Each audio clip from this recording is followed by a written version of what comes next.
16 août 2023 na République démocratique du Congo et Sengolanga ya kosola na bino bayi Congomani na émission na bino libre débat ya tongo 9h30 tokutani pona kosola mai actualité na République démocratique. Réflexion ezali ko intéresser biso de plus en plus pendant ko pesa bino makanisi do lenge kani makambo ezali ko tambolela est-ce que ezali na ndenge wana do lenge sengeli ezali là ou bien esengeli ezala na lo lenge mususu quelle façon de réfléchir autour ya programme ya bourse ya bayi Congomani sur le plan national parce que na 2006 à l'époque déjà ya gouvernement kizenga ba tchaki bourse ya mbudi o esengeli ki ba étudiant ba kamata ba bourse d'études ba misusu ba kende même na mikili ba pa ya koyekola mais le quid où en sommes-nous na programme yena est-ce que boakama na kati ya tiroir to na kati ya ba oubliette mais sika wa lelo président de la République chef de l'État na fondation Denis Nyakeru au chef de l'État ou tu kosenga kamati modèle ya Fifi Masuko azali gouverneur ya Lualaba et pa iwapi ya sengi ba gouverneur mususu ba mbwate bapa ba soutenir fondation Denis Nyakeru na bourse excellence ya o ezali kopesa ba ibe étudiant ya République démocratique du Congo o ba mususu bazali kokende na mekili est-ce que sika wa esengeli République mobimba to miser sur le fait privé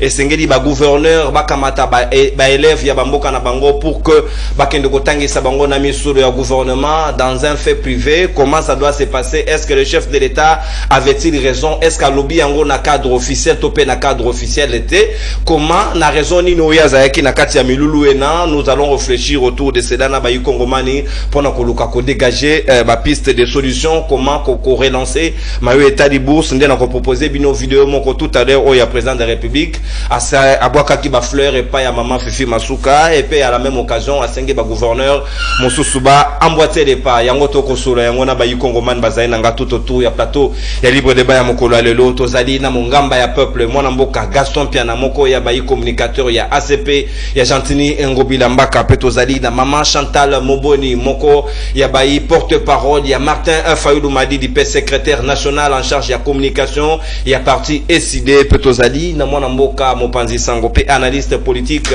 Gramik Nkangi le grand na yepeto kosola mai politique ya tongwa lelo Petozali na maître Jacob Mbangi Oazali moko ya bai cadre pe communicateur ya Padeko oezami na kati ya union sacrée akamati retard moke azali ko rejoindre biso en attendant na kosenga régie ba proposer biso vidéo ya chef de l'État à l'occasion ya organisation ya milulu ya bourse excellence ya madame Denise Nyakeru première dame est-ce que chef de l'État a sengi nini et pas ya ba gouverneur tolandi yango na bokebi et puis tozongi pour nous analyser yango en toute quiétude c'est parti.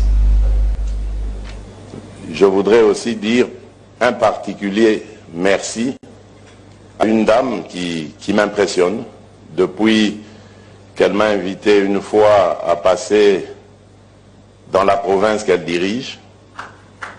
Elle m'impressionne parce que je lui avais parlé avec le cœur en lui disant qu'elle devait être au-dessus des querelles politiques, des tensions politiques, elle devait se consacrer à sa mission. Et c'était les résultats qu'elle allait obtenir qui allaient être la meilleure réponse à ses détracteurs. C'est Madame la gouverneure Fifi Masuka à qui je vous demande vraiment de rendre un vibrant hommage ici. J'ai été agréablement surpris d'apprendre qu'elle a aussi répondu promptement à cet appel de la fondation Denise Nyakeru Tshisekedi en prenant aussi, en faisant sa part dans ce programme Excellencia et c'est vraiment formidable. Merci Madame la gouverneure. Et j'espère et souhaite que votre exemple soit dupliqué partout dans toutes les provinces de la République. Il y a d'autres gouverneurs ici, je sais qu'ils sont attentifs à ce qui se passe et que leur présence ici n'est pas innocente. Je crois qu'ils sont intéressés par la même chose et je serais heureux d'apprendre que dans les provinces qu'ils dirigent, ils ont aussi suivi votre exemple. Nous en avons besoin, car notre jeunesse doit être encadrée. J'ai toujours dit à cette jeunesse quel était l'avenir de cette République que nous aimons tellement. Imprégnez-vous, chers jeunes, de des paroles de notre hymne national et vous allez comprendre que les pères fondateurs de cette République croyaient en vous et vous avez le devoir. Et voilà. Merci Régie pour la proposition et la vidéo. Si vous avez bien, tolandi na bokebi biso nyonso zali na même entendement des faits na kofungola ba hostilité na mwana mboka mongamba ya peuple Gaston Piana Olandi na bokebi nyonso chef de l'état lolenge kana sengi ba gouverneur mosusu Gentili Ngobila Pazaki et place wana mokonzi na bino ya parti. Est-ce que le lot tokoki koloba ete tout gouverneur et sengeli ba kamata misolo pour que ba orienter vers la fondation Denise Nyakeru ba soutenir ba élève na biso ba distinguer avec beaucoup de pourcentage question ya ko promouvoir bourse excellence. Merci beaucoup Ndekonono pour la mutuna nayo. Natondu pour l'invitation. La PSP mbote na baninga autour kabula bango plateau. Mbote pena ba yi Kongo mani banso bako landa biso, bako renouveler confiance na bango à travers mission na biso monene libre débat. Plus précisément ba Ndeko nono. Ya mona no la mutuna nayo, tikala pese clair na likamuke zali ko lekana Ojefrem.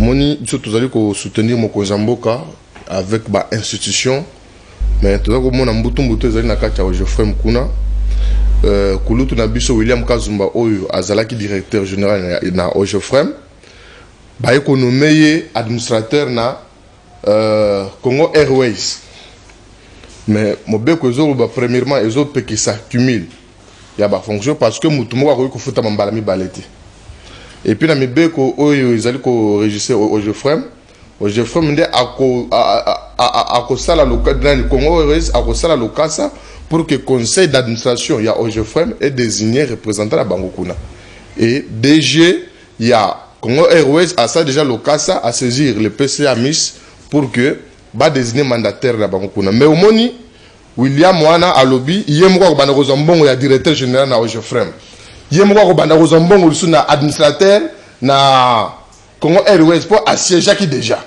Est-ce que wana ezali ko saboter ordonnance ya président de la République? Parce que l'occasion wana tango bazo signer ordonnance ya chef de l'État na sous que zolo ba ke ba disposition antérieure ezali abrogé parce que ordonnance ya sika ezo ko annuler nyonso ya kala. Mais au moni William Kazumba na Marc Ekila o bazali bato AFDC ya kulu na biso Modeste Bahati bango balobi non barotika makamwana te parce que Ojefrem ezali na mosolo ebele il faut mutwana bana kofuta mana Ojefrem afuta maka lisusu na Congo Airways tango ne tozali ko lancer mais toko so kulut bache te batbal bakaki abundisa ka Mokozamboka neti ngana ndimaka te mana net kulut na ngazali républicain mais makambo ya boye kulut bache abanga ko tia ordre likambo lobi ya nkumwa ekolo wi na mboka na biso bitel e yali tozali na bilenge et c'est possible que totia ba mécanisme pour promouvoir jeunesse ina mais faut pas que non même milieu même nga c'est-à-dire ben individu ba koki ko sala tema kambo le kalita ça ben individu so ba ko sala kambo na ko sunga l'état mais l'état il faut azala pena oyo yaye c'est-à-dire mon tata tango akuluta miso Mobutu ba bilo bongo et alaki muto asisi que là c'est que la bourse même tango akuluta miso kizenga tango aye a checker on peut malgré que bato kabila er bayaki balong baka bango bato kabila basisa sur makamwena mais concernant fondation ya la première dame que je salue en passant maman Denise Nyakeru Tshisekedi ezali fondation naie ezali fondation à l'état ezali fondation privée c'est-à-dire à poser acte à générosité et tant que maman première dame de la République alobi na mukio azalaka nango asa pour ko aider bana na biso bazali ko sisa que là c'est pas pourcentage ya mala. Maintenant consécutivement na maloba ya président de la République acte gouverneur Fifi Massoura a posé et c'est félicité a félicité mais cela ne veut pas que madame Fifi Massoura a comme meilleur gouverneur parce que Azul Mosolo appelle si maman Denise na fondation na ye nalinga bato ba comprendre nga mala parce que ni ba jour oyo ngaba ndiko nga ba komi ko kata ba vidéo nga ba lobi non na komi contre Mokozamboka non nalinga natika lempe na réflexion c'est-à-dire fondation de Denise Nyakeru ezala droit ba ko misambo na trésor public té c'est-à-dire ba gouverneur mbongo ba ko seza mbongo ya mboka na ébité to institution branche mo kete na ba gouverneur ne pas ko bimisa mbongo et na fondation Denise Nyakero. C'est la recommandation à chef de l'État selon la vidéo. Non, elles ont recommandation il y a chef de l'État à l'objet de ba gouverneur nyonso ceux qui ba koki ko sala bongo. Mais à mon aime la vie, ce n'est pas une obligation et puis le même était gouverneur nyonso, il faut son mosolo a que ne repère ça maman Denise était parce que maman Denise elle connaît elle privé et ali ayi et puis Fifi Masuka. Mosolo elle appelle ça maman Denise et où tu vois. Non, parce qu'il faut que je sois mon solo, oui, nani. Ah, on a ligne budgétaire. Non, non. Mais c'est ça. Il y a le gouverneur. Il y a un moussa. Tu es oui, na loi là-bas, ma camunion, ma kele, nous sommes allés coacher ma loi là-bas. Tu es bi pe to yo kakayango. Ogani. Ndenge ba minéraux, ils allaient ko bunga kuna et ainsi de suite. Bakare minier kuna azali ko kabola donc maman kabaka ba en désordre. Sikoyo mosolo na appelle si sikoyo maman Denise. Et où est la ligne budgétaire? Donc, comment est-ce que lobby? Il faut que le gouverneur nous va se la bongo. Maintenant, on a évité, bah, genre, monsieur, il y a libéré la banque, on peut ça na fondation. Déjà, on mobilise les lambongo 2 millions de dollars au gouvernement. Mais il y a la rétrocession, il y a bourse à rejoindre, c'est ça. Mais on a les autres. On bilan, tant que on bilan, il faut que 2 millions il y a salubrité et il y a raté. Rétrocession, année passée avec 4 mois sur 12 mois. Année a joué à ta sans à mon côté. C'est quoi j'ai tenu comme bilamba comme moi qui nous propose sous la fondation Maman Denise Zéro Type. Non, ça veut dire que le chef de l'État a institutionnalisé fait privé l'État peut s'en remettre. Non, et ça m'a bêté. Moutounou ce qu'on a ça n'a a contribué. Mais ce que ça n'a pas Madame Fifi a couru comme ça la modèle tel que parce que quelqu'un a joué mongo après la fondation Maman Denise Nyakero Tshisekedi n'a commis modèle non. Parce que nous avons le débat, non, chef de l'État dit que Madame Fifi a été meilleur gouverneur. Meilleur gouverneur, pourquoi? Parce qu'à Staline, non, parce qu'à Jumo Solo, après la fondation, Maman Denise non, donc elle est bon, c'est-à-dire, non, Mosolo à l'État. Et Zalina ba priorité nango et fondation Maman Denise Nyakero. Et ça a Mosolo Belé. Et ça Mosolo Belé, c'est l'information que bande ko be dalcho bazali kuna ba partenaire bazali be ba pe ça da Mosolo. Hein? C'est l'information à Bisso. Mais mon gouverneur il y a Sankuru. Hein? Non. Gouverneur il y a Sankuru, ce qui est dans le bureau, beaucoup de gens ont bakiti. Et ça m'a longate. Si le gouverneur a bon website que chaque fin du mois, Azor Mosola peut s'arrêter dans la fondation Maman Denise. Donc Azor Langouat. Ça dit net ville province à Kinshasa.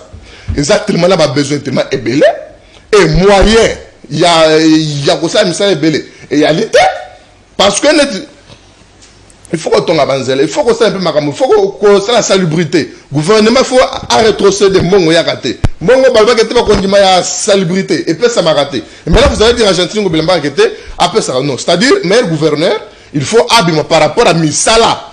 Oh, Mouta Salé, non, Azali gouverneur, pour la Misala, il ne faut pas que appelle non, Madame Fifi, Ali. Intérimaire. Intérimaire, ça a 6 mois. Yes, tu habites à comment? Mais tu sais un peu d'élection, tu sais un peu d'élection, Salamaka, donc il y a pas gouverné, Namoni, Kuna et Salamakité. Bon, c'est quoi la qualité ni Niazan?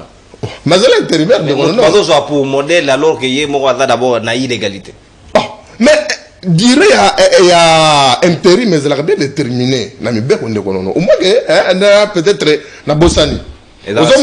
Bon, il y a souvent Zaliwana. Poati kala na intérim wana donc na dire indéterminé. Merci. Et là tout intérêt ya ko brader tambo ko misolo ya l'état ko tinda ka un peu partout na bande ko na ba parce que moni chef de l'état lobby il faut passer ma querelle politique parce que moni na mikolo le ki moi le kasi mo ko ta ki wana Isabelle qui basse MC de suite pour madame Fifi banda ko lela. Est-ce que mon état on bazo commissaire wana azolela donc azolela ni ça dit aussi beaucoup oui. Donc, chef parce que parce que merci. Merci mon amour. Et l'émotion, papa. Et l'émotion. Émotion, yo c'est la gada pour ça non malade. Merci. Félicitations pour la moussala. Merci Gaston. Il faut ça là et c'est oui. Merci Gaston. Au consommateur d'antenne. En même temps, et Sengeli est à la bénéfique. Pour Maman Chantal Moboni pe baninga basu soto zaina bango na plateau tout à l'heure.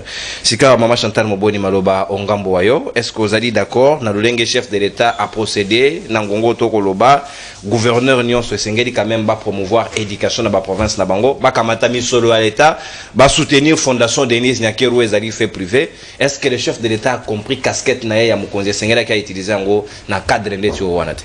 OK, merci. Ngana ozala deux volets, il y a forme na fond. Nangina rappelé que nous devons distinguer les faits privés na makambo Italie l'État congolais. Donc il faut tout ça distinguer ya biloko na mibale. Bourse ezali lolenge ya lisungi esalemaka mpona kopermettre bato bakoka bilenge na biso tout ça bakoka ko s'améliorer na makambo etali connaissance ba étude na bango soit na ba secteur expertise moko boye na ba secteur mo bien déterminé ezali lolenge ya ko améliorer ya ko encourager ya ko tinda tant so so lobi ke neti tomoni ba chinois baza avancer na tel domaine bato na biso bako kende po ba yekola bazwa penza ba connaissance a bien pourtant ba rozonga et puis ça fait litomba na mboka omoni neti lelo environnement ezali loko moko ya motu ya pona biso avec tout ce qu'on a comme richesse ba potentiel environnemental donc ko canaliser pe ba jeune na biso ba kende ko yekola ba nani ba gaz à effet de serre ba loko la nyonso pour permettre à ce que tam ba rozonga même dans les faits fonds ya bamboka na biso to mettre en valeur makambo bango ba ekoli kuna mais ebani que l'état de moto azalaka penza na rôle majeur ya ko jouer na makambo wana et la grande partie mais il y a aussi des organisations que ce soit privées tout ça OP et ko rapé ko sala ba makambo etali ba bourse et consort mais permettre nga OK mais c'est que le problème ezali ya ko ebana boye l'État congolais après ça sous ba bourse c'est pourquoi qu'est-ce qui a fait que l'État a arrêté couper sa bourse et ça bon bah étudiants basés sur place c'est aussi un problème mais na ba ope ko bimisa bato libanda pona okine ko yekozwa boyebi ils appellent sous voler mususu nga na yebi comme moi j'étais étudiante na bénéficié na bourse to banda za mikomboso to za mikomboso na yebi je me rappelle bien donc bien que l'air moi mobutu ezaki moi poko so mais na viva quand même peu nazo quand même peu bourse donc ah ouais ça raté bon ce que libanda peu za remona ki bato bazobima po ba kende ko yekola ministère et enseignement supérieur universitaire ministère enseignement primaire et secondaire tout ça donc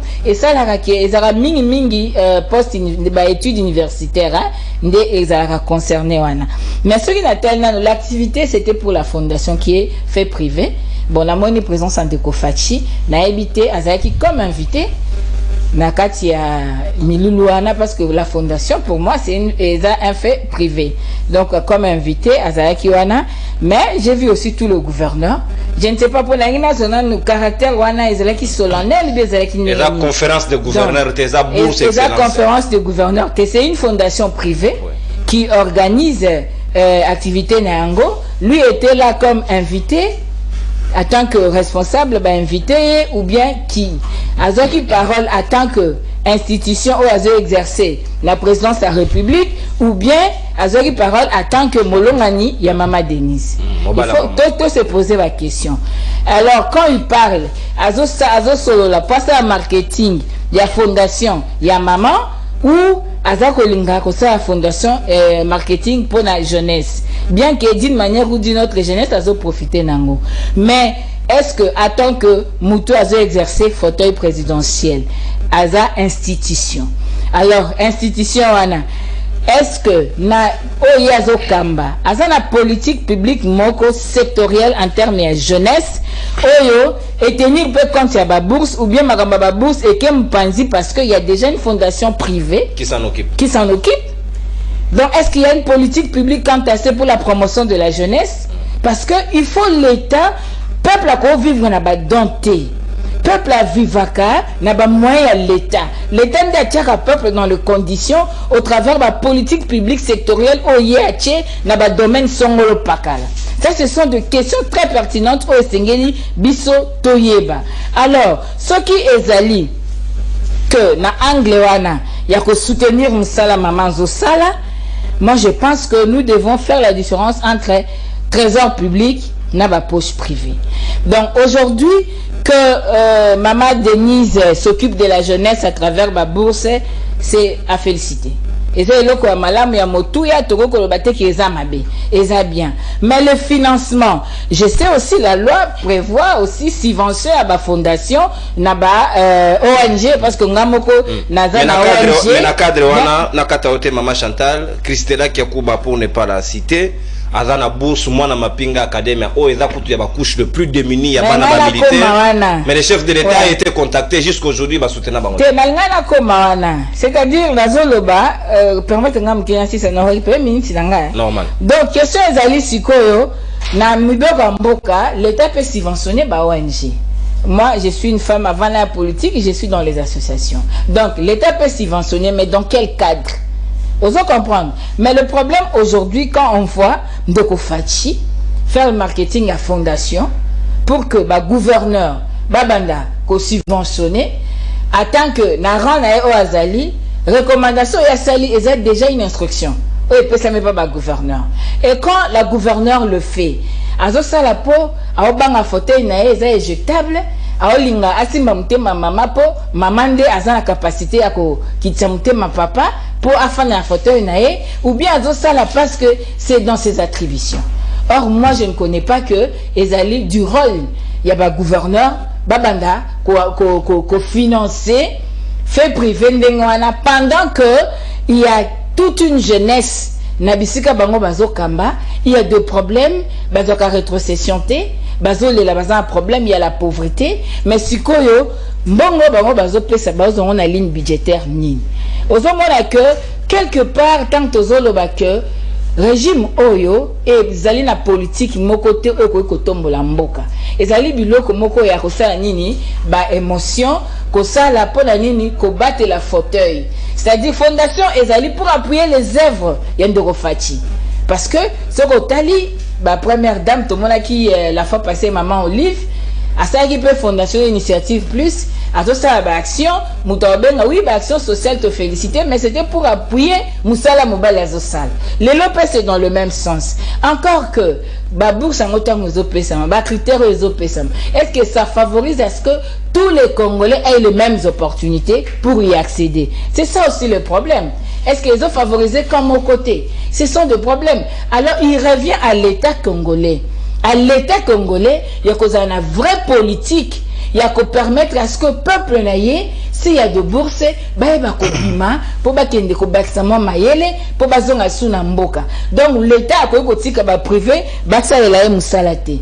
Yo tango olobi lelo que le gouverneur va soutenir fondation Mama Denise. Or les fondations, ils ont déjà un mbongo. Ils ont déjà bien, ils ont déjà la facilité, belé, ba opportunité, belé, ba entrée belé. Même exonération. Départ positionnement, il y a Ndoko Fachi. Donc, en tant que première dame, elle a déjà une opportunité et belée. Maintenant, dites-moi, enseignant, outil au Silika, bazala qui na liboso à hôtel du gouvernement, bazala grève, bazo Silika pour la bambon là-bas. Pour fonctionnaire, bazolé là, un paiement, retard à paiement, va makambe belé. Gouvernement na biso, ata ba véhicule anti-incendie et ça.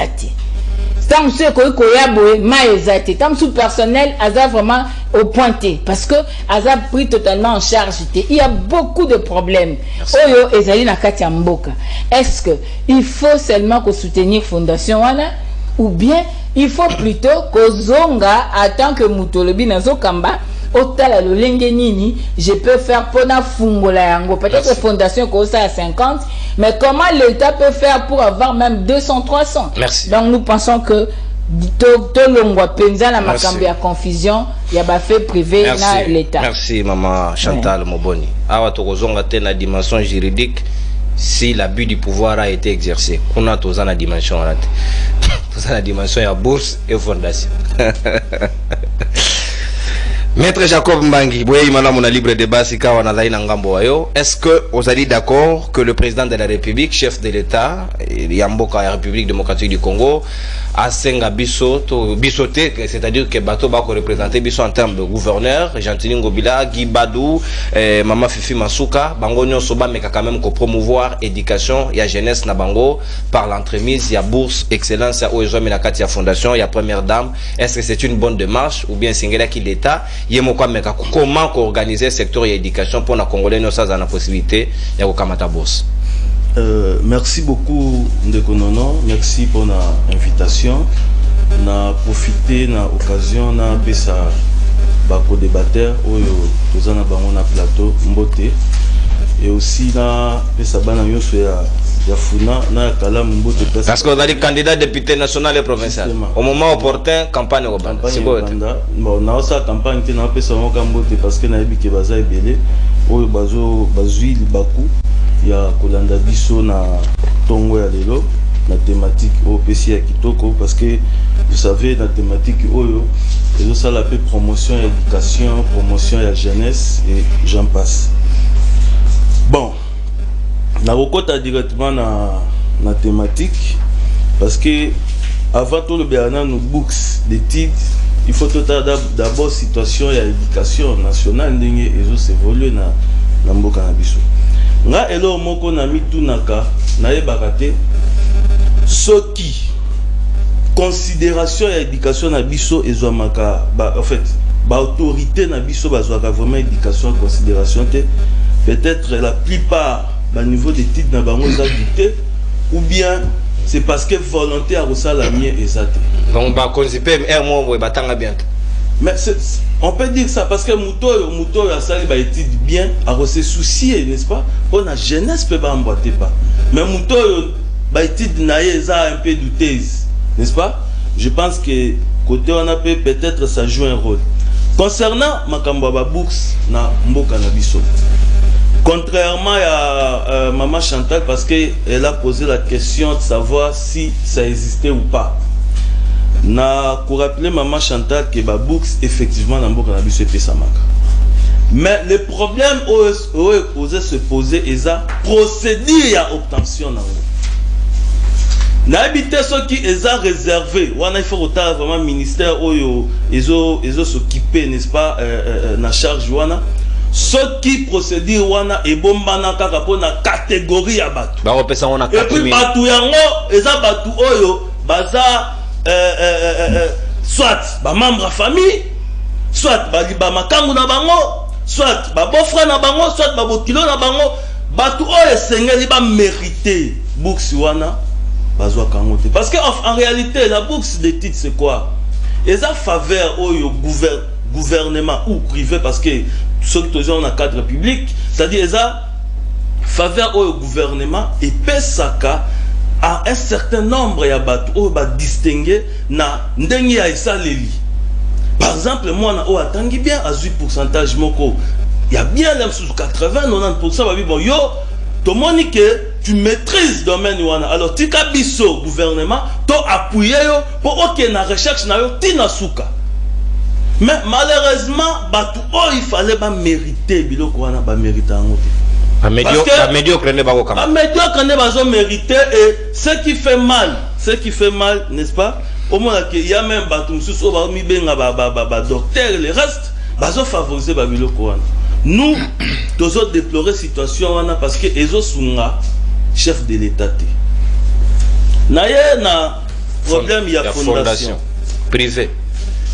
Fondation, ils ont fait privé, comme vous venez de dire, mais ils œuvrent beaucoup plus dans le cadre social. Et fondation est bandit les lotés. Moi, je sais, la fondation, il y a eu même à l'époque avec fondation Maman Mobutu. Oyo, et banda qui encadré, orphelin, moi, ma mère.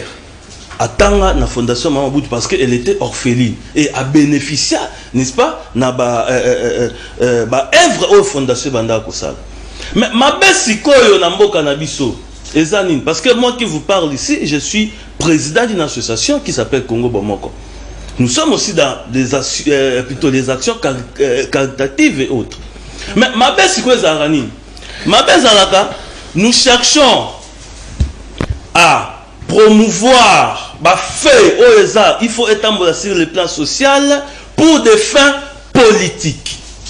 Généralement parce que au moins même un leader au moins les amis de je sais pas moi de qui fondation Boyato Sangana fondation telle mais au lieu de faire fondation to Sungana fondation na tellement au jour d'aujourd'hui on peut compter même je sais pas 5 000 6 000 fondations na mboka na biso mais en réalité, la fondation est salarani. Mais est-ce pour la leader politique cas spécifique fondation Denise Niakeru.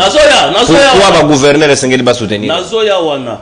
nazo ya wana na pesa nanu allez droit au but parce que ngonga toke na non minute na ngeza na moi mke ça dit na pesa nanu aperçu global et puis toke mais ba cas spécifique tout est-ce qu'on a cas spécifique n'est-ce pas, il y a Fondation Maman Denise. Je pense que c'est à féliciter parce que Nini Oyo Alansaki, il y a Bourse Excellence. Je pense que c'est la première fois. Mais elle n'est pas la seule. Tosita un peu Christella Kiakuba, elle n'est pas soutenue. Eza première fois que a ça la activité Oyo Azo accompagné Bana, n'est-ce pas? Bana pour na ba kende botanga misusu ba otanga hier, bisu baza aux États-Unis, c'est vraiment à féliciter. Bon, problématique qui se poser parce que Batubé va se poser la question comment la présence, n'est-ce pas, de gouverneurs, mais aussi des chefs de l'État. Et ça apparaît comme politique. C'est ça en fait la problématique. Mais moi je pense que nous devons comprendre une chose, que le chef de l'État, n'est-ce pas, au-delà d'être une institution, c'est aussi une personne. Le mari de quelqu'un. Normalement, c'est une personne. C'est-à-dire, le chef de l'État peut se présenter, occuper aussi la promotion. Il y a fondation. Il y a fondation, mais pas politiquement. Avec les politiques. Donc vous prenez le gouverneur, vous faites la promotion d'une histoire. Mais conteste si il y a sujet au Ezanine. Conteste si sujet au Ezake. Fifi Masuka. Ça y est. Gouverneur. AI. Il y a Nani, il y a Maniema. Il y a juriste. Le gouverneur AI il y a dans la délai. Délai est normalement il y a 6 mois, mais aussi, mais aussi il y a que intérim ils ont rappelé na ba avantage. Non, pas avantage. Intérim, n'est-ce pas? Ils appellent na ba prorogation. Pas la prorogation, mais ceux qui bossent à intérim et que moyen à organisation, n'est-ce pas? Il y a élection, on peut. Mais il y a eu des élections, pourquoi on a accepté cette promesse? Mais c'est un cas spécifique qui regarde après. Mais revenons d'abord dans ce que c'est. Ouais, allez-y.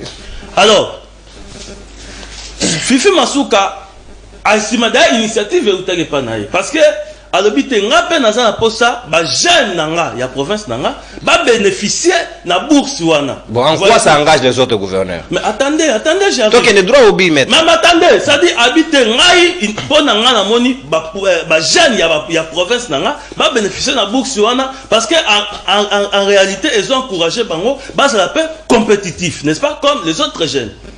Et c'est ça ma kambe bandi wana. Et c'est alors bibo OK. Et qu'on s'en rappelle bien, ceux qui, gouverneur Moussoussou, basu idée on a sur le plan social. Ici, il ne faut pas social et éducatif comme vous voulez. Mais ici, nous ne devons pas faire, n'est-ce pas, l'apologie de la politique. Mais parce qui a amené la politique dans ça? Qui a amené la politique? Ceux qui ont l'apologie à la politique, n'est-ce pas, tu retombes dans la prétexte, dans l'argument Moussou Awa. Voyez-vous, ça veut dire quoi? Si aujourd'hui, le président de la République lance un appel, que tout ça, la promotion, il y a jeunesse Nabiso, en passant par bourse, n'est-ce pas, excellence, moi je ne vois pas le mal dans ça. Merci. Je ne vois pas le mal dans ça. Merci. À moins que tout ça n'a pas considération, en soi, il n'y a pas le mal. Et surtout que promotion, promotion, il y a jeunesse et puis promotion et éducation. Merci. Merci, mon amboka. Natondi Botondi. Au-delà que Mkonzamboka Rogozala époux à moto, il est le chef de tout le monde. Donc autant que Bako soutenir, soutenir ailleurs. Sûrement il a libandé. Je n'ai rien dit. Considérez que ce que j'ai dit ne concerne pas l'émission, je disais à moi-même. Mon amboka Gramik Nkangi. Sikawa Maloba Omboka Wayo. Est-ce que vous allez d'accord na essa les lieux parce que la deuxième dimension, la deuxième tout au aspect Moussous nous relevé tout à l'heure, mais d'abord lecture des faits nayo, comment la présence du chef de l'État et les autres gouverneurs et même Bafler et chef de l'État vis-à-vis à Fifi Masuka. Est-ce que fondation Denise Nyakir ou l'autre officialisé comme fondation référence pour na babourse ya bana nabiso?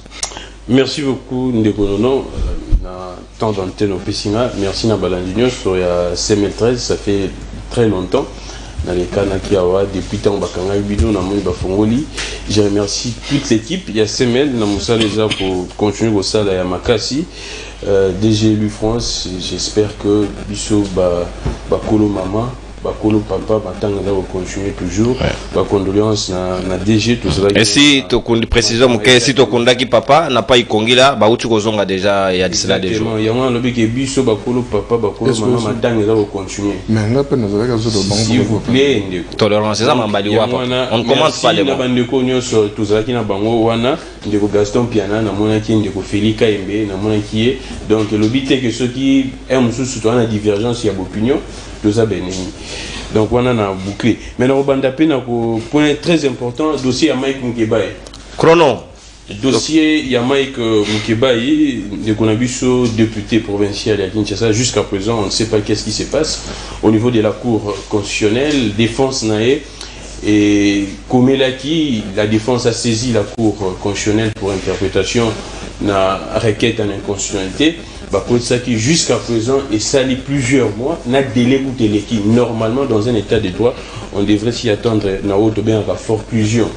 C'est-à-dire que décision ou inconstitutionnalité, exception inconstitutionnalité ou défense à Mike Mukebaye, observa qui ezala retenu que eza inconstitutionnel. Il y a à fort plusieurs parce que le délai est dépassé, la cour ne s'est pas prononcée. Tout le monde mais ça arrive, maman Fifi au-delà des délais. Malheureusement, dans le sortir en état de droit. Na presse surtout en état de droit on a assisté na forclusion mais Godem Poi a un sima à côté lelo lobby va rendre par quelle précipitation on ne sait pas. Or dossier très important Mike Mukebaye zana rien du tout. On fait souffrir Mike Mukebaye inutilement pour rien. À ça une année de monument ni azoraté. Ça c'est la deuxième fois Mike Mukebaye à côté de prison. Et nous avons campagne de diabolisation contre Mike Mukebaye parce que non Mike Mukebaye a déposé candidature à Tchèba suppléant par membre de la famille. Ce qui est faux.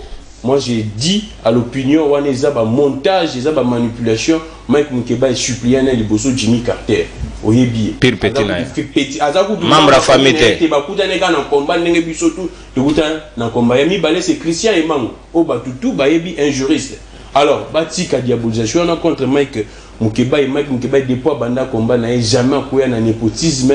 Jamais quoi na clientélisme, jamais quoi na fanatisme, jamais quoi na makambola. Sauf délit c'est ça nganda tchara membre la famille. Wana ngana quotité na habité. Non, c'est une précision. Donc Mike Mukebaye azala na makambu wana te. Wana na fermé parenthèse. Na koloba vite fait na makambu état de siège. Et ça lui so passe ba déclaration au Toyoki.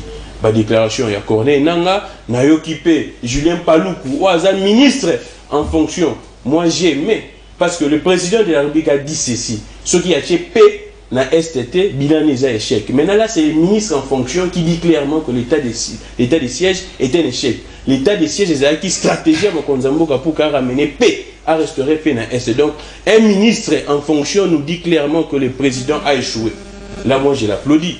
Julien Paluku, Azali, patriote à ma casse, du fait qu'en vérité, étant un ministre en fonction, et Sengeli, moi, je pense même, tant on parle même aux zones, quoi il s'est gouvernement à ça Malukonde. Parce que si le président a échoué, gouvernement n'a pas échoué. Donc, on a Julien Paluku, et Sengeli Bakoya.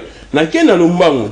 Ndeko na ngai Gaston Piana. Aziko makambo belawa. Na otune ka question on attend d'entendre à vous répondre. Na onyo so lobby wana kino rétrocession. Et ya kate bambongo ezate makambo tout eza bloqué. Ata la population, ata la caméra ne aloba na onyo so lobby soki Félix Antoine Tshisekedi. Ou soit régime na bango et un bilan à présenter soit et réussir. Na bandeli question na nga. Tant ozwa parole. Na onyo so lobby awa au peindre comme tableau, au peindre des tableaux sombres.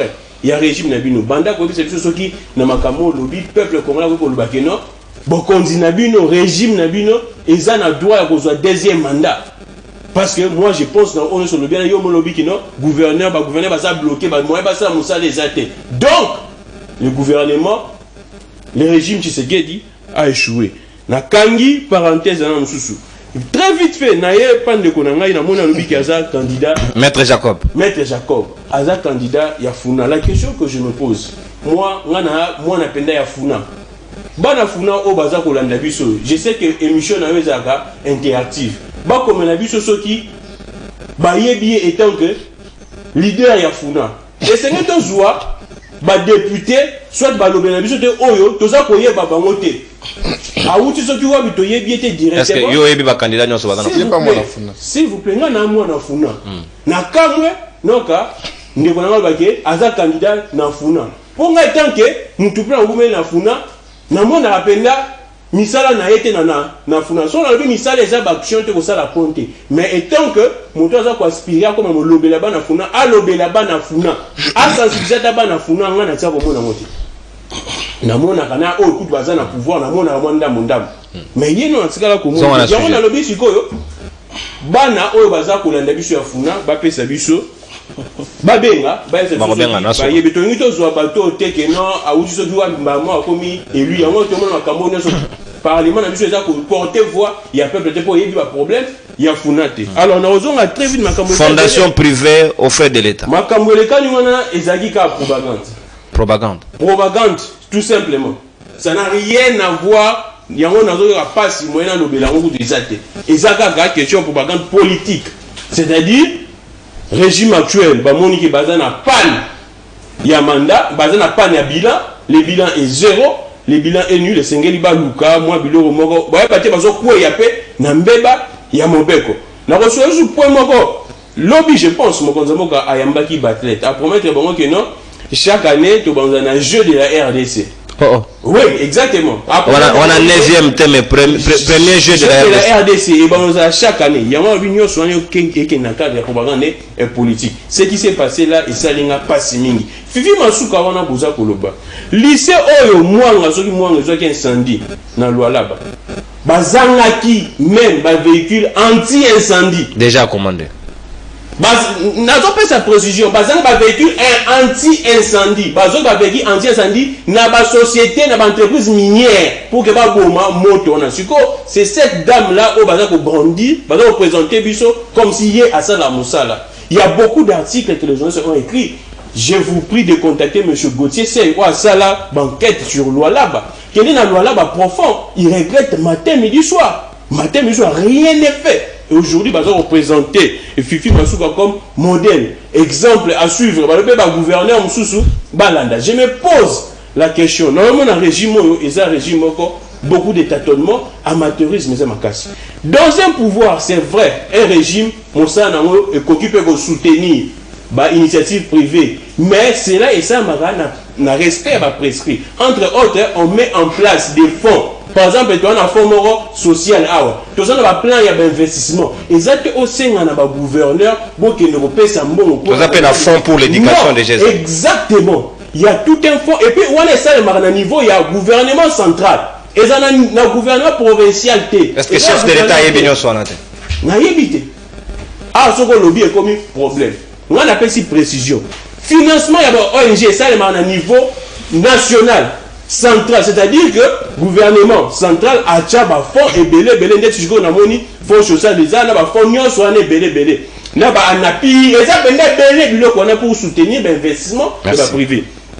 La chose que je veux que vous avez gouverneur de manière à éviter sur base, na quelle ligne budgétaire.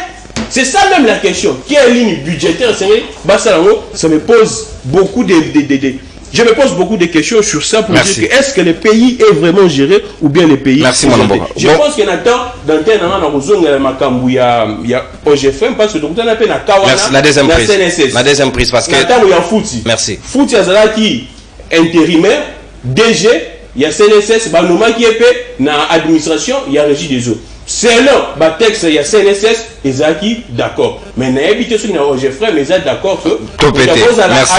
Merci, mon amboka. Merci, Gamik Degon. Merci. Merci. Au débordé de 30 secondes, on récupérer la deuxième prise. Donc, on va tourner en est-ce qu'on récupère un solo? Oui, chrono Ezali. Et voilà, merci. Journaliste ne commente pas. Ça, c'est la bourse pour les étudiants, c'est pour les élèves. C'est très bien, il faut soutenir, mais surtout, il faut faire de la manière très organisée pour qu'ils aient la bénéfique. Dans la Congomanie, il y a des catégories. Si quand on a un Gaston Piantoro qui est dans la deuxième dimension, parce que bourse, c'est un caractère pérenne, et c'est et continuer et durer au-delà. Il y a bateau bâti, par exemple. N'a pas ça cas. Pour la deuxième dimension, ce qui est au cas de figure que le gouverneur va soutenir la fondation Denise Nyakeru et comme on ça bourse na étudiant. Du moment où, par exemple, que le gouverneur wana bazongi du sous-souté et que président de la République qui passe donc il sous-souté. Croyez-vous que Obaroyana Simabarosa toujours par la même volonté, il y a quoi animer qu'on soutenir fait privé wana ou bien sengeli de l'auto réfléchir tout que nous poser par exemple un fonds pour l'éducation, il y a qu'on continuer qu'on mettre en place une idée à bourse mais sur le plan national, ce que vous avez fait privé sur la fondation Denise Nyakeroute, ba kamatape ba télé maman na mapinga ba kamata batono bazo soutenir ba na pona d'études et vous avez quand même initiative malam. On peut sauver ça d'une manière responsable. Merci beaucoup Ndogonono. Na na mutuna ya ndekanga gramique. Est-ce que le président de la République a causé un deuxième mandat? 7 minutes chacun. Oui, le président de la République a causé un deuxième mandat. Pourquoi? Deuxième mandat par rapport à Bilanae. Tout ce qu'on a Kinshasa. Tolérance. Tant qu'on a dit qu'il y a rétrocession, c'est constitutionnel. Et c'est là qu'il y a ceux qui province. Bakata musolo na on source mais baye ba changer ba bi musolo ke na libenga ya l'état na central après bazong sel banque pour la province est fonctionner et dans ce cas là tango province ezali rétrocéder régulièrement moyen fonctionner malamu exacté mais cela n'empêche ceux qui bozana un gouverneur ou azali manager net jantiningo bilambaka na rétrocession muke oyo azwaka na par rapport à management naye oyo azali kosala na ville province Kinshasa. Non, mais ce qui est la ville province qui sont comme que bilan, il y a tata mon conseil colo. Félix Antoine Seketi Lombo est positif. Pourquoi? Au côté de éclairage public est à quitté. Mais sous mandat na éclairage public est comme à Kinshasa. Au côté de ce depuis 1960, batonga bazala na Kinshasa. Mais c'est sous le président de la République Félix Antoine Seketi Lombo gouvernement provincial sur fonds propres et Tongi Banzela et créer la régie financière et créer donc un secteur santé, Tongi maternité ainsi de suite. Donc le bilan est allé bilan positif et le président de la République mérite un deuxième mandat. Voilà les Kambalobi il y a CNSS ce monde qui est allé révélation à Malam et sur le tel moment les bateaux pourquoi les bateaux à Koulout Bahati bako traga na Makambouane mais ça bateau va sinon la Makambouane parce que maintenant la biso les autres qui s'accumulent il y a pas fonction. Et puis, Balobi, mais écoute, oui, le président nomme. Mais la ordonnance, il y a président sur l'hôtel national. Ordonnance, ils ont annulé la disposition antérieure à Yamakambo Oyakala. C'est-à-dire, ordonnance, il y a Sika, ils ont annulé Oyo Yakala. C'est comme ça. Et puis, là, ils ont dit ceux qui moutouana a persisté dans assumer des fonctions dans 8 jours. Il faut balongler la moussala à Kangama. À Kangama, aftana bamand. Mais ce que na Ojefreme au côté Kazumba a lui un FDC et qu'il en a transport à lobby à Kolongwate.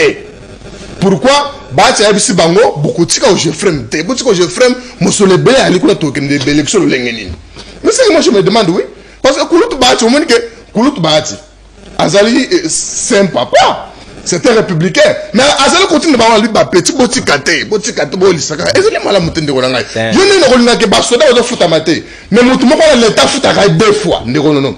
Ba futu tant que directeur général na Roger Frère. Boke suna Congo Airways ba futu le sous parce que Ozali Kazumba muta nani. Muta soki bat. Ça n'a pas de sens. Ou deux fois ça énerve muta na Azali ko mériter ba kanga ba cha na boloko. Likambo ya éducation. Nalandi il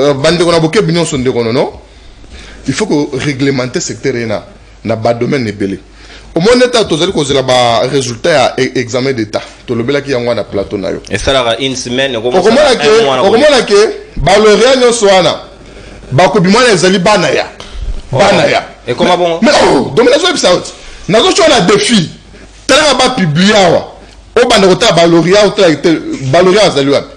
Est-ce que vous avez dit pas y kongi kuna bana batanga malamu te mais comment la mutoko utakuna te moi la ministre ba coller pourcentage na moi na bango pas à bouche na ça bisa to ça ko constat mukeka ka ba publier ba résultat ozonga na plateau wa mutoko ba lauréat a ko utela wapi bourse Dani Masuka lauréat bourse ezali ko ya ko appuyer bato ou deux fois pe baza pena ba moyen te. Mais comment on a dit oh biso et ils ont bénéficié de fois que bateau est basé dans un moyen. Laurent de la rivière. Donc c'est là où les choses compliquent. Initiative ezali malamu. Au moni ndeko nanga uchikoloba lobi maman atangaki na maman Mobutu. Maman Mobutu lokola Mobutu alonga na pouvoir, maman Mobutu esani et Sivi. To komi na maman Kabila. Maman Kabila longo to komi na Sivi. Maman Denise, maman Olive, maman Denise. C'est une question. Est-ce que sur le président de la République azali sur n'angwendete fondation Maman Denise et continuer, c'est ça le vrai problème. Vous comprenez? Mais or l'état ce qui a eloko oyo ezali à l'état ba individu ba koki koleka mais ya l'état et kotika là. Donc initiative ya Maman Denise ezali tellement malamu mais au moins il faut tout ça la paix oyo ezali paix à l'état.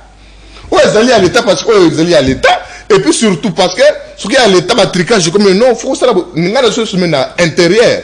Ezali bano batanga ndeko no batanga tellement malamu.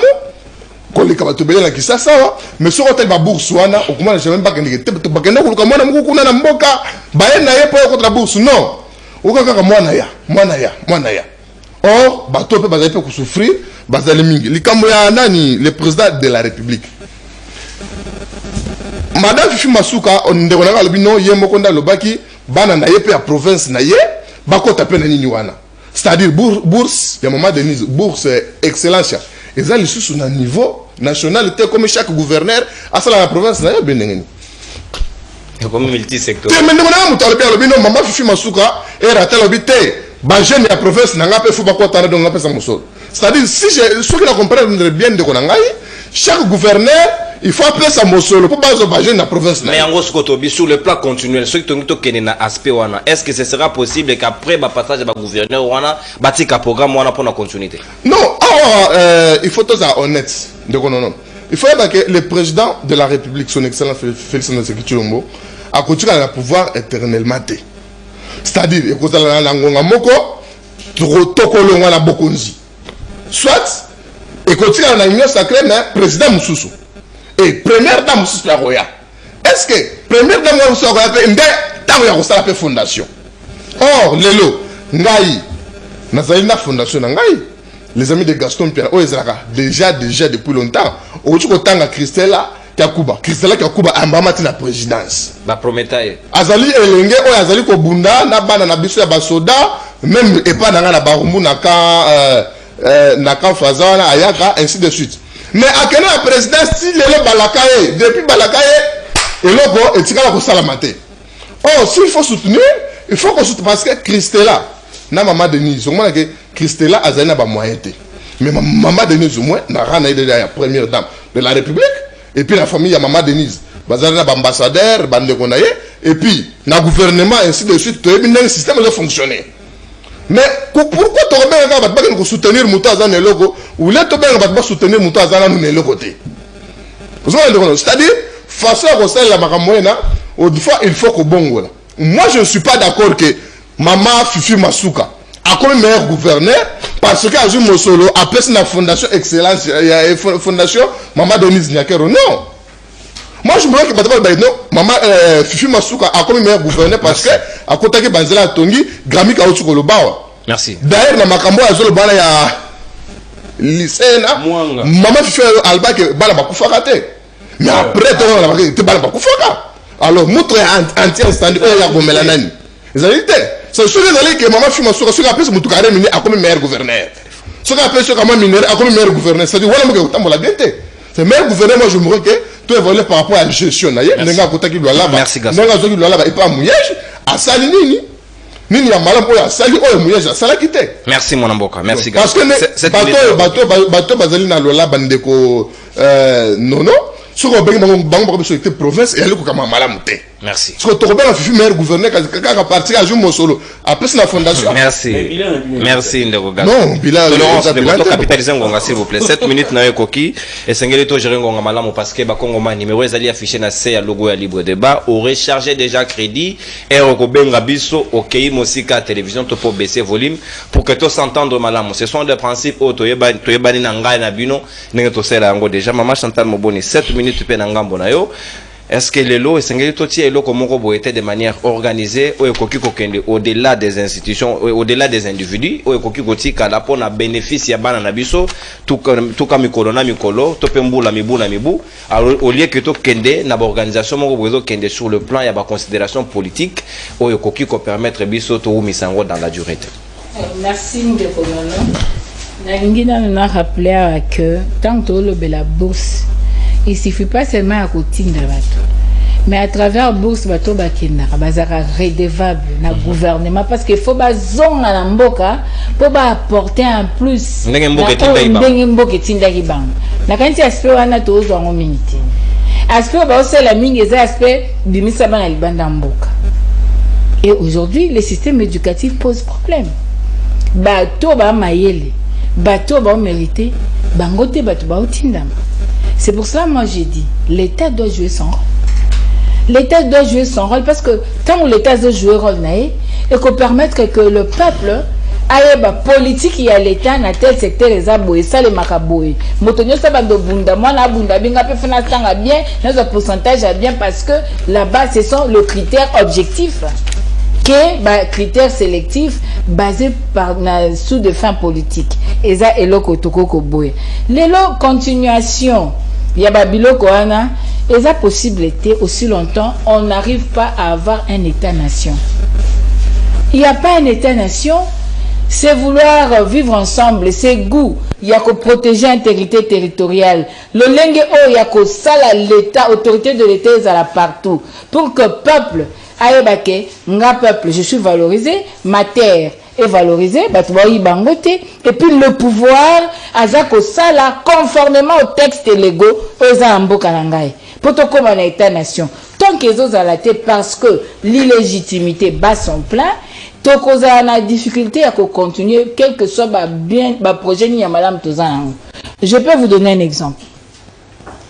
Fondation Maman Mobutu, Maman Antoinette, paix à son âme. C'est une femme à Saki Moussalana, bien sûr, Moubal Naya qui politique, mais Tozaki na dictature, Tozaki na même na période de la démocratie. Donc à Salaki Ango, mais quand vous regardez, c'était dans toutes les provinces. Quand vous regardez, c'était toute personne. Il n'y avait aucune exception. Toute personne démunie avait possibilité à côté de la fondation Maman Mobutu.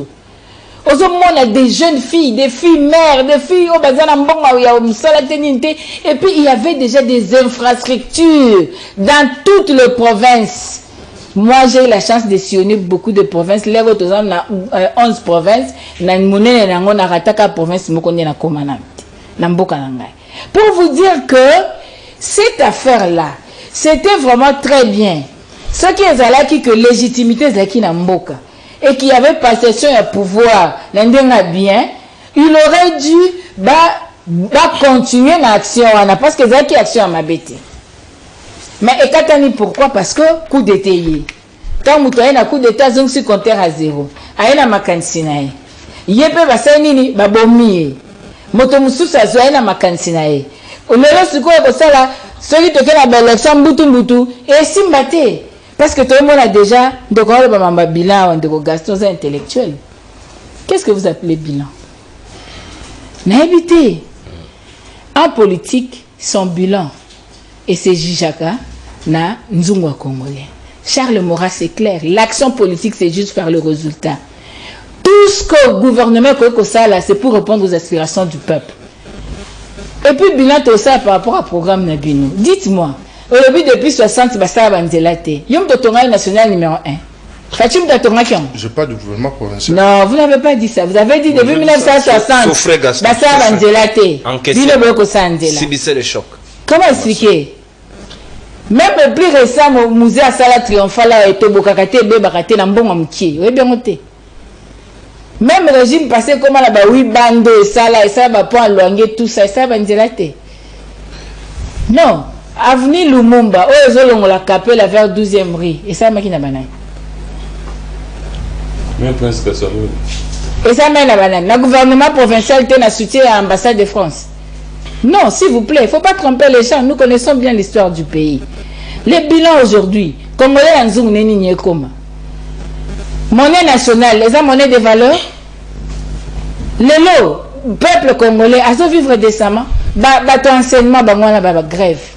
Salaire est à 200. Les inspecteurs, même correction, il y a pas non ba distinguer s'il vous plaît.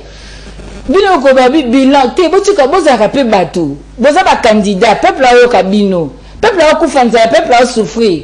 Pour la jebo bo futa bateau, ba souffrir. S'il vous plaît, yebisangai, bilan et bilezani, j'ai francophonie. L'état bimisi mbongo combien? Et on va aussi banzela te po biloko ya na sasa, po biloko tambla na Congo. tant aux autres le gouvernement provincial n'a pas problème beaucoup ça c'est quoi bilan où tu es bilan ezali quoi la Jean-Claude Van Damme quoi la Roi Albert quoi la pape l'état bimisi combien bon voilà mieux c'est bimi s'il vous plaît bon voilà mieux c'est bimi dans l'état congolais et comme ça banzelate et comme bon ça couranté et d'oxyne un peu tous les social nan pardon accès à la santé de qualité zali accès à l'eau potable s'il vous plaît ngai chez moi depuis vendredi courant zalate na yana ba téléphone atike pas note courant zalate to bango charger na groupe bébé sa batterie s'il vous plaît mais c'est difficile beaucoup d'arrives à Corée ba sud coréen ba sala ki ma babalem ba imbu tout ça boyé régime ba rénovation ba inauguration. Qu'est-ce que vous donnez au peuple? Aujourd'hui, les gens souffrent. Quand ça va la peuple, bon, t'es bien à quand on a bik n'ang sauté. S'il vous plaît. Et puis, bino, programme la mise à Ranini. Bon, c'est sûr que tout ça, il y a autant de kilomètres de route. Vous savez combien? Ça, vous savez, l'engagement, on le gagner na banini. Non, s'il vous plaît, vous savez, on a Congolais boité. Et comment ça passe? Donc, vous devez comprendre ça. Donc, on le bas qui a lobby, il ne faut pas que ça l'apologie, il y a politique partout. Non, s'il vous plaît. Nous devons exercer fauteuil présidentiel. À ça, il est politique. Tout ce qu'il fait, il fait par rapport à l'intérêt politique. Il est partout. Nous sommes à 135 jours pour arriver en décembre. Mandez ceci. Alors, ça, on pour la Nini. Bon, dites-moi, pour la Nini, à Rosenga, il y a le biais exactement l'apologie politique. Qu'est-ce que la présence de gouverneurs? C'est quoi? Pourquoi les gouverneurs sont venus? Pas d'autres personnes.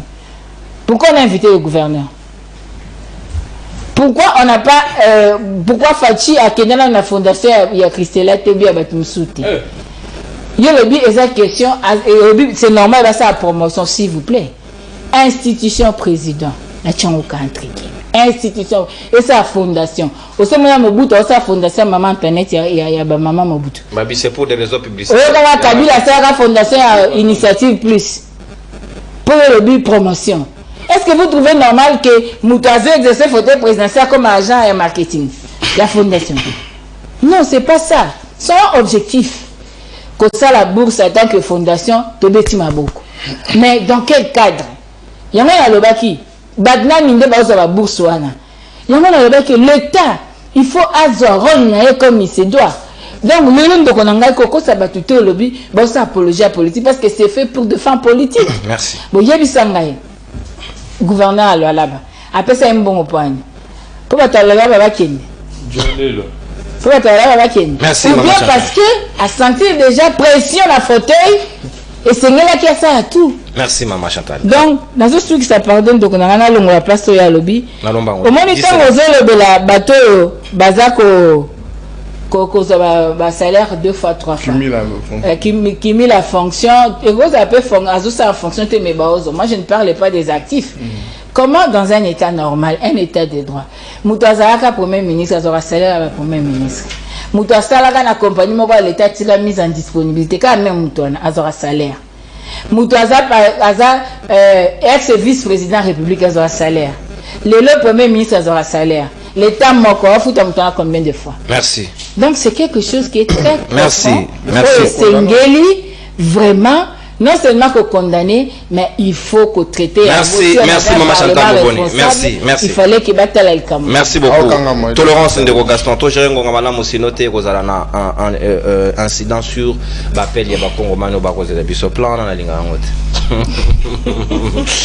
Moi Mboka Jacob Mbangi na Tondio Botondi Sikawa, est-ce que vous allez d'accord que Sengeli quand même bourse et qu'en au-delà de ce que nous prévoyons et Zalaka que le gouverneur donne l'argent pour Ebikenga ba moyeba longolangezate ou le tout ça quelque chose de durable très bénéfique pour la Nabiso. Comment vous pouvez juger ça? Est-ce que Sengeli to revoir bâtir ou bien Sengeli to rattraper retard Nabiso? Une très bonne question opposée vraiment sur la durabilité. Il y a ma fondation, n'est-ce pas? J'y viens dans la question là, mais tu as quand même moi bosoto parce que j'ai été attaqué la légèreté mogo incommensurable, mon frère d'en face.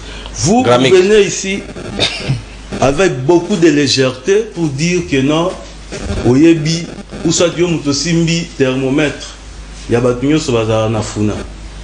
est-ce que yo ebi batu nyonso bazala na campings? Est sûr. Yo ebi batu nyonso bazala na Selemba. Est-ce que yo yeba? S'il vous plaît, s'il vous plaît, si vous êtes leader, vous s'il vous plaît, on a le Lokasa na royela. Moi je suis un électeur de foot. Ouais, on a le Lokasa. Merci. On a le Lokasa comment on répondre. Non, faut na yedi Tolérance Gamik. S'il vous plaît de côté sécuriser ta dan. Yo bobunda na ota sanctionner Gabriela. Boswana rapide. Bo permettre ngana pesa muturujite. Tokeinde. Voilà. Je pense que na kokota na débat parce que vous prétendez, n'est-ce pas, connaître tous les leaders à Funa, c'est une bonne chose, et na confier ma paternité à mon, mais je ne viendrai pas ici na bandolo banasa la ou soit promotion à Kombo nanga na Funa, je ne ferai pas ça. Au Lukayo moko vérifier ba webiso qui est Jacob Mbangi. N'ayez pas Maman Chantal, j'ai senti Maman Chantal avec beaucoup d'émotions, beaucoup de sensations, beaucoup. Maman Chantal, Maman Mboka, Bachaka dit sensationnalité. Parce que Montesquieu définit l'État comme étant l'ensemble des normes. Cela veut dire que Mboka d'abord, et l'autre, il y a des normes. Question il faut se poser. C'est par rapport à l'applicabilité à la norme. C'est ça, parce que lorsque vous venez ici, non, j'ai fait l'économie. J'ai fait l'économie générale, n'est-ce pas? L'économie générale. Tolérance, donc, c'est pour vous dire que non, à un moment donné, il faut éviter l'émotion. Bon, il y a Kimil, n'est-ce pas? Il y a poste concernant le dossier au Geoffrey. Je vais renvoyer mon frère à Kyotanga, n'est-ce pas, la loi sur la réforme de l'établissement public, la loi de 2008, autant en haut, vous avez précision sur la concernant tolérance. S'il vous plaît. Tolérance. Je ne peux pas quand même venir ici,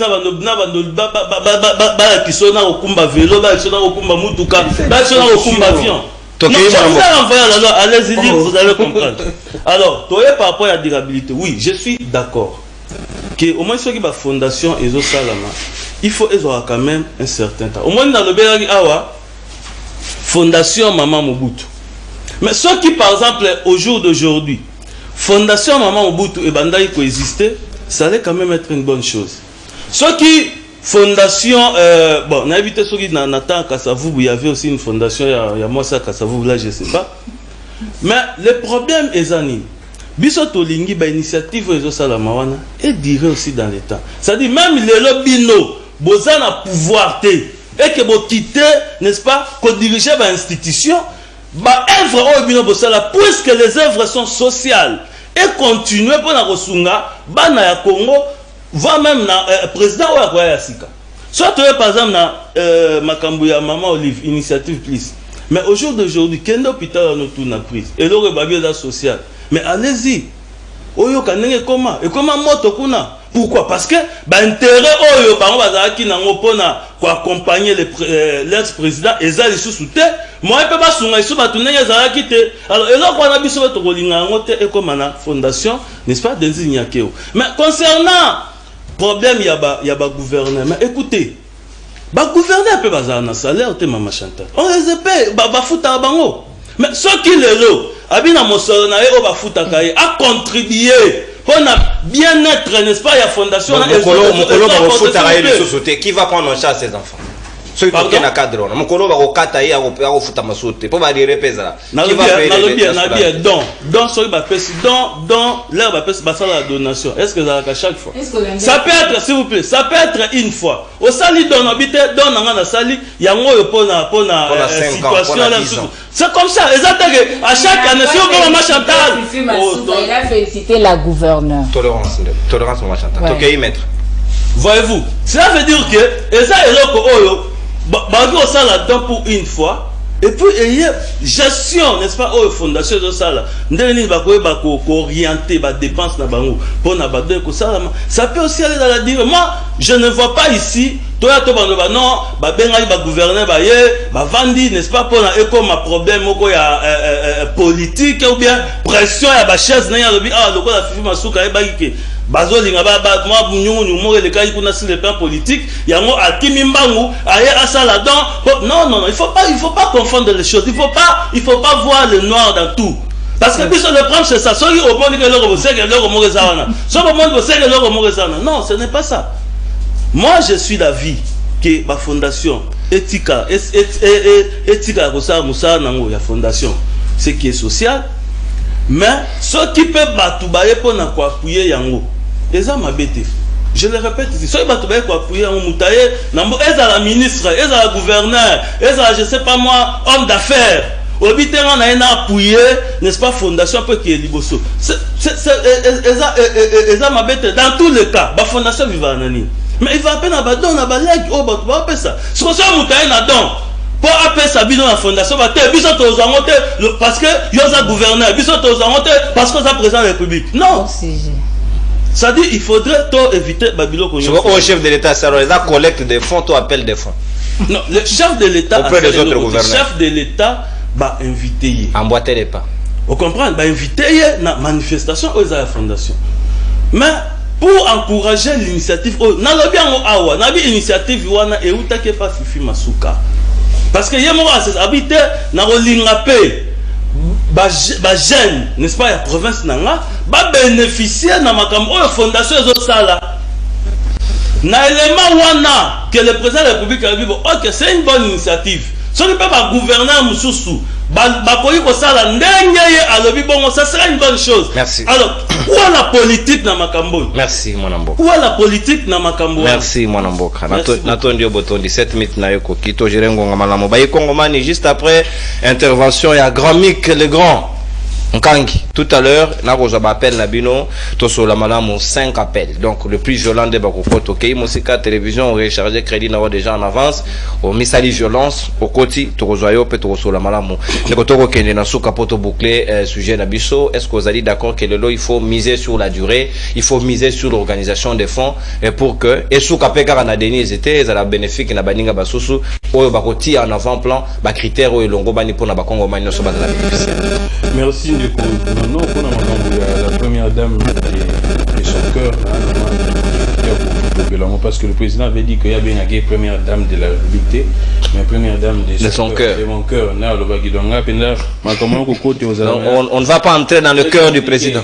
Très compliqué. On a senti l'émotion, ce n'était plus la raison. Bref, parce que alors, nous n'avons pas Gaston très vite dans l'ombango.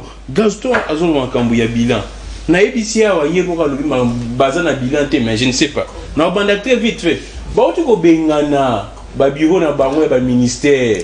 Net bureau ni. Ba ministère kune sika bu fute la kana veni province. Oyebi yango information. Ndeko na ngai. Ba uti ko bengana me osaso ki 14 mois bo. Mais bazana rétrocession te ba fute. 14 mois bo fute raté ba bureau na ba ministère. Ba ministère provincial ya ville à Kinshasa et vous t'as loyer te baza sur 4 5 na veni province baza 15 mois 16 mois ba vous t'as raté il n'est pas de bilan Godem Poi na Jekoko balogiango ba ministre provincial ba vous t'as raté ba député Goutou ba retard ba fonctionnaire tina ba garde notaire de ville ba vous t'as raté maintenant les bilans tout na ville à Kinshasa na habité en tout cas solo partout na habité donc il est très vite en tout cas. Maître Jacob. Nous avons maître Jacob à années calme, n'a attaqué, n'a sungié pour que à ça là, à multiplier fort tout ce qu'il y a 4 mois, je pense 5 mois, il y a l'élection, à multiplier communication, à intensifier présence. Intensifier présence pour que la population ait pour que va voter. La sungié, mais voilà. N'attaquer là va pas ça non je n'appelle pas ça non on appelle une opportunité attaque action déjà ça là na terrain matangi tabo notam ole alwa kila ça lobby pour na makambo na kalamu lobby pour na makambo na bandal lobby pour na kasavubu asali ya mote na petit temps population azolanda population qui ah ça publicité la deuxième passe en or ça la pub naie pour na batanga ata action no sala non candidat tolérance commerciale les alines de Wanangai on va vous demander la facture des moments capitaliser moi pour te vendre oyeko ça la communication na yo donc la PCT mais ça communication mboka asalité donc moi je pense que l'attaqué était moi je le soutiens étant que jeune nga non chef na pour makasi pour voter na chef pour makasi pour que peuple ya la voile ya brandé pour que peuple alors on a qu'à très vite mais ça ne se passe si c'est un juriste mais ça n'a pas si attangi texte moro il y a République un juste appelle ça n'a pas précision alors bah texte ngani parce que dans le texte il y a beaucoup de chapitres comme on dit il y a petit ata chapitre moro de ça non mais ngana go bissé il y a ce qu'on appelle des mandataires passifs na actifs ouais c'est ngeli ayeba no yangwana il y a des mandataires passifs na actifs selon quel article de fonction les aranaka ceux qui toza et si comme morondeti oza mandataire actif aux sous mandat moro actif aux sous je te prends un cas je prends un sénateur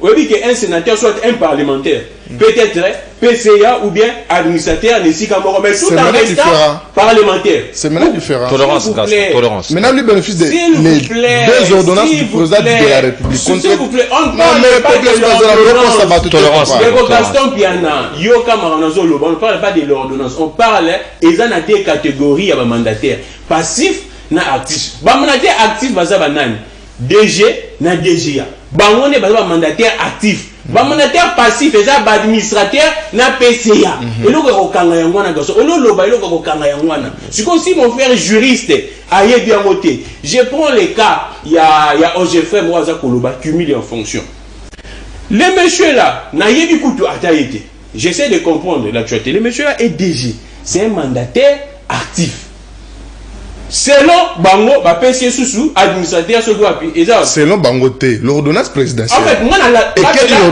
moté ba nommé administrateur d'entreprise ni Congo Heroes na Congo qu'on nommé administrateur aux mandataire passif donc à mandataire actif na mandataire actif passif on peut pas parler on peut pas parler oui tu t'embrouilles mais tu m'as dit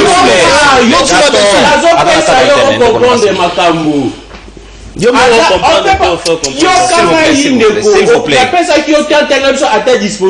Je suis dans mon temps d'antenne. Capitaliser. Exactement, je suis dans mon temps d'antenne. Donc on ne peut pas faire les cumuls.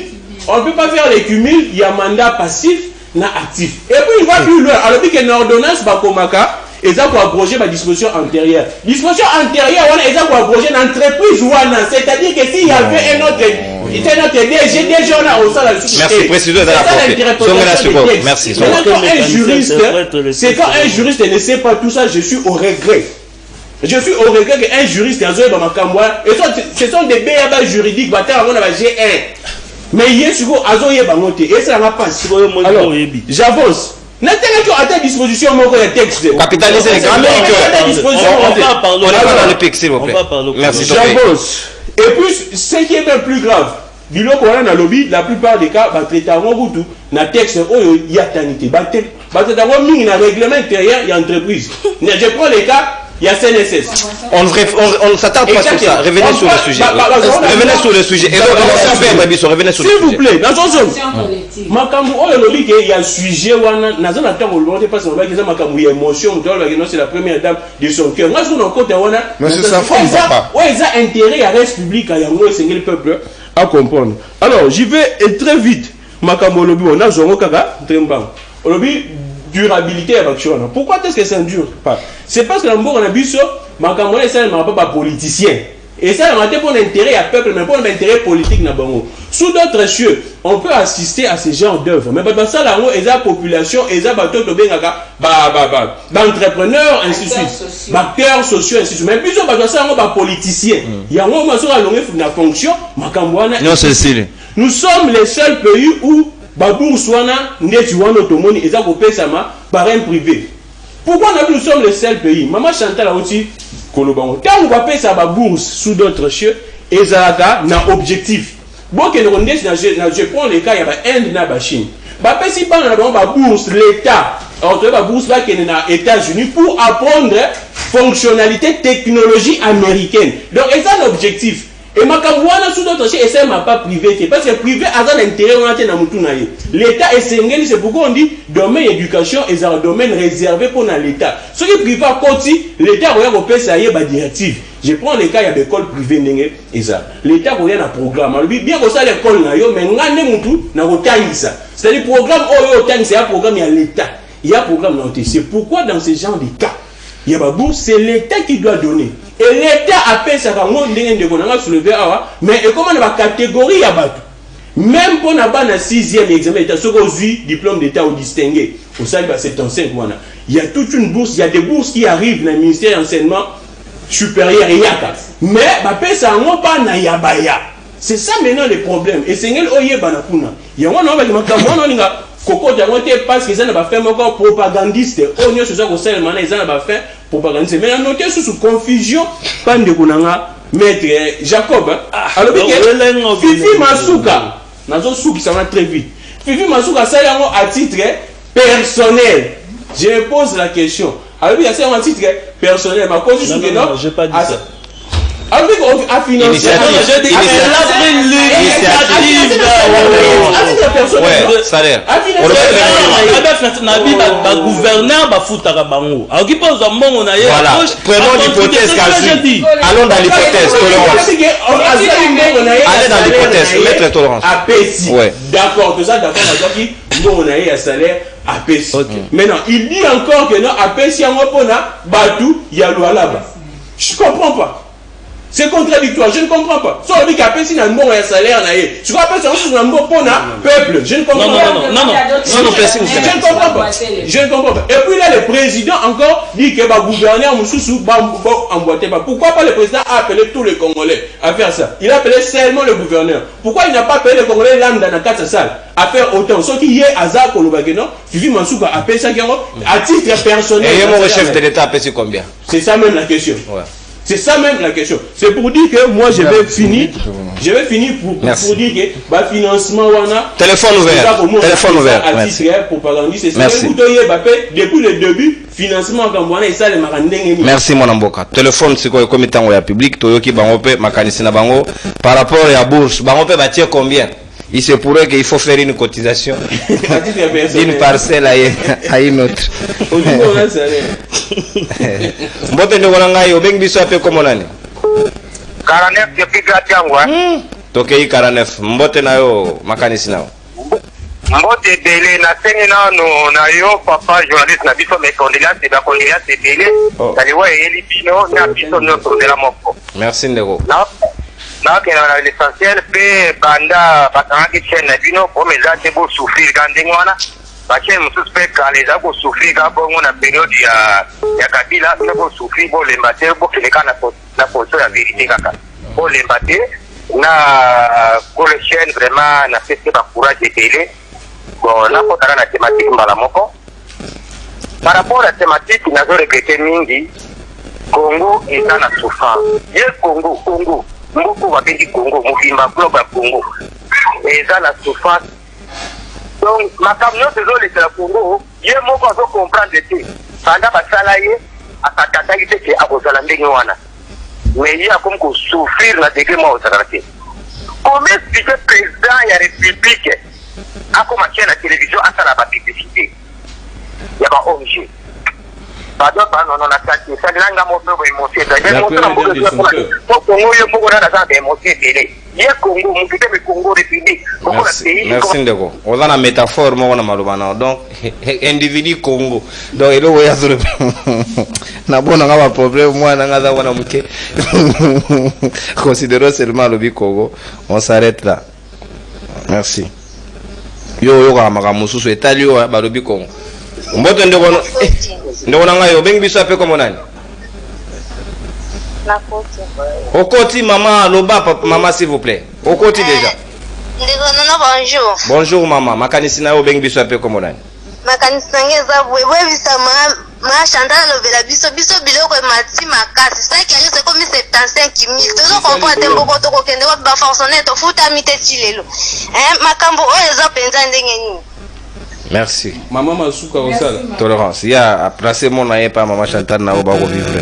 Mais zonga bol bela sujet au rôle bela s'il vous plaît.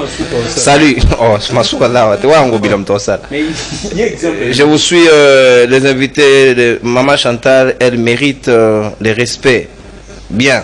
Merci Ndeko. Au signer message, c'était important de signer. Mbote Ndeko nanga bengi biso ape comme nani? Oui, Ndeko nono mbote. Mbote Ndeko. Makani sina. Alingina tuna na biso tango tokolaka tozalaka soki va présenter au maître avocat, docteur, professeur. Donc soki otali eboye na façon solo bobi ya solo avocat azalia, professeur azalia. Mais le comment maître avocat, professeur, docteur, mais en réalité otala makamuta lo babwezo prophète kaza avocat, aza docteur, aza professeur. Bon, na comprendre nanga pe bon. Na sujet papa. Et l'obinini, kota na sujet. Mais quand c'est pas ce monde va mettre avocat, nous sommes présenter au Marambazolo, ils ont pas prié que ça va mettre avocat. Bon, si j'ai par rapport à dossier Bozolo, moi ce que je peux dire c'est que il faut qu'on comprendre que bato bazana bilate, si que ça la bilé à ONG, ko pouye bango parce que choix exacté.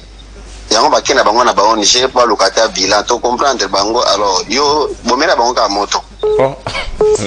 Ngala bomba moto nga msala ngedai na luki thématique na sali o natangela le reste ko bomba to ko pelisa, ça c'est pas mon rôle. Bonjour libre débat ba machine ya seni non to rebeli yango te na njiri s'il vous plaît, restez na sujet bino pe public, apprenez à rester na boya otika na sujet. Mbote ndeko na ngai obengi biso ape comme nani?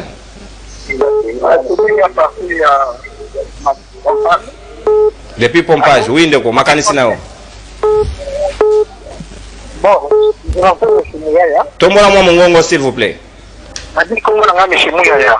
Monsieur Mouyaya, ok. Patrick. Oui, nazali koloba boye à partir. Bon, nazali koloba boye moi makanisi ezali biso à partir.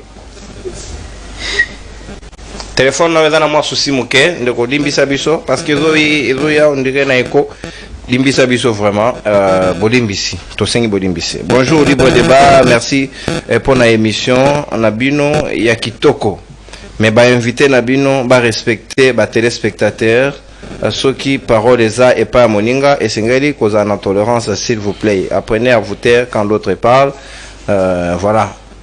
Et certains termes il faut choisir hein, parce que biso na journalisme to sensible moko o wana ko tanga terme wana te.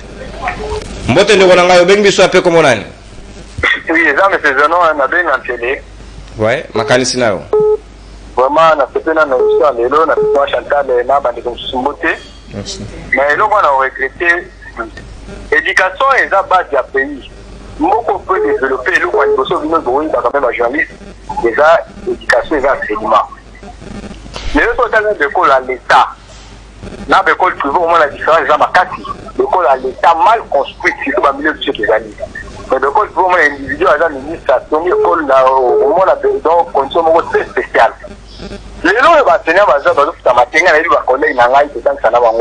ça sera plus de 7 ans. Plus de makati, la secondaire. Mais on va se dire, c'est là, ils ont souffert. Courage sur l'école, les adultes, avons pété. Pour ceux qui ont été attention, c'est à taille. Mais le lot, bon, on va dire que par exemple, le ministère de l'enseignement, par exemple, le ministère de l'enseignement, par exemple, provincial, qui a appuyé, tout ça. Toujours la bourse, capitaliser il faut aller à l'essentiel. Télévision, vous n'avez pas tout le temps avec vous. Merci, mais c'est maintenant, donc, il y a moi, nous, nous sommes Moka Oyo, Batéatre, l'équipe, les bons Lukabila, échec, échec, il fait un échec, échec, échec, bon, on va vous kenner, bon, fait abattre, on va gagner pouvoir en place, on va dans la calcul, on va Chantal, on va sauver du show. Merci beaucoup. Merci. On va essayer les campagnes. Voilà, ceux qui ont bengi, au PCBiso juste makanisinayo au regard et à sujet to ko beta di solo bandeko. Bon pesa mingi makanisité na alors que to pesa une opportunité place au biso to royer baté boko ki ko compléter biso complément d'information. Et là au besoin il y en a ni appel. Ceux qui appellent zo c'est masolo lengo on antenne na mikolo za di voyage c'est obligé à rolongola yango parce que je trouve que bito na tela ki yango za ko sale mat. Vous êtes avertis. Mbote ndeko na ngai obengi biso ape comme nani de tout avant tout dernier appel. Bonjour, nous sommes depuis Ouais, depuis Mongafula. Makanisi na ondeko. Bon, ma candidature par rapport à la thématique de l'élo. Loba Makasi Ndeko, s'il vous plaît. En fait, tout ça la passe qui mène, tout ça la passe qui mène comment parce que dans une mérité pour Sinambo qu'on a vu sur des occasions en Asie. Mais tu verras un fils d'un ministre ou, je sais pas moi, conseiller chef de l'État, parce que déjà besoin d'un moyen, mais besoin d'encourager dans nos sources, besoin de se donner plus de moyens. Maintenant, et comme le voit dans le pays, mon pauvre, des familles des riches, familles des pauvres. Maintenant, famille des pauvres, besoin de nécessité. Vous verrez un enfant qui a 70-80%, il a même la bourse excellence sur un an. Les gens ont toujours la Kenda, on a d'abord plus à la monde. Mon nom le veut nous sauver dans un j'ai une super rapport, elle avait 78% l'année passée. Mais qui ne l'a pas décidé? Parce qu'on n'a pas un rapport, on n'a pas quelqu'un qui peut nous aider dans l'histoire qu'on a. Merci Ndeko. Pas possible. Merci Ndeko. Kuna bango bazaka na test. Ceux qui m'ont vu na test d'admission te, moi peut pas retenir les athées. En tout cas, on ne connaît pas les secrets na kati na ngokuna moi to kota mingi zate pour na retomber na précipitation te. Le tout dernier appel to suki si aw. To za sous appel te. Ndeko. Mbote ndeko na ngai, obengi biso appel comme nani? Voilà, bengi na parti ya ma campagne Ndeko Raphaël. Et puis ma campagne Raphaël, makanisi na. Bon, on a dit qu'on va d'abord, les matchs là, on m'a invité. Et là, c'est pas un moment que les matchs qui ont un thème, on peut savoir, pour que permettre une histoire de tout le monde. Tout le monde a mis, on va un petit peu faire une élection dans la télévision. Parce que ça va nous permettre de discuter dans quoi assimiler. On s'attend à tout dans la question de l'île, tout le monde a un bazar dans la tech personnelle. Et des fois, ça nous déroute sur la téléspectateur pour la d'abord. Il y a une barrière à une bouille. Et là, il y a une barrière à une bouille. Ils allaient plus par rapport à ma bouche sur l'autre côté. Peut-être la bouche, c'est ça, il y a une barrière à une baille. Il faut mettre excellence sur un moment d'excellence, c'est tout le monde excellence sur un côté. Donc, tout le monde excellence sur un côté, tout le monde a plus sur moi, la clinique, c'est bien, il y a une mouton au Nicarani. Ils sont réunis, tout ceci, vous êtes dans la zone d'abord. Je fais une ONG, chaque cadre de femmes ici à Kinshasa, n'a pas ici la ligne A partout. Donc, on remet jusqu'à telle enseigne que aujourd'hui, on a tel intérêt presque pas. Moi, j'ai un cadre de femmes ménagères ici à Kinshasa. Dans la femme, dans le niveau 0, je les encadre, je les forme, la placer, bah, mon petit qui peut m'aballer, pour moi, mon jour, mon amour, 200 mois, 300, la demande à mon télé, la demande à télé. Mais, quand tu vas aller à soutien aux AD, mais au moins, on y voit déjà dans la minute, maman Denise. Donc, chaque jour, donc, après, au moins, on se aussi en sous demande à rejoindre. Mais pourquoi moi, quelque part? Merci, d'accord. Merci au consommateur d'antenne. Merci de Walangai. Voilà, Tosuki Awa, Tosuki Penza Awa, Pona Lelo. Tokutana, lobby na 9h30. Baningo Babenga Ngana pourquoi? Des rediffuseurs à 17h30, puis à 22h. Nangonga wana téléphone est disponible pour un appel local. Wana ce sont des appels à Baningo Badana Asie, États-Unis, Europe.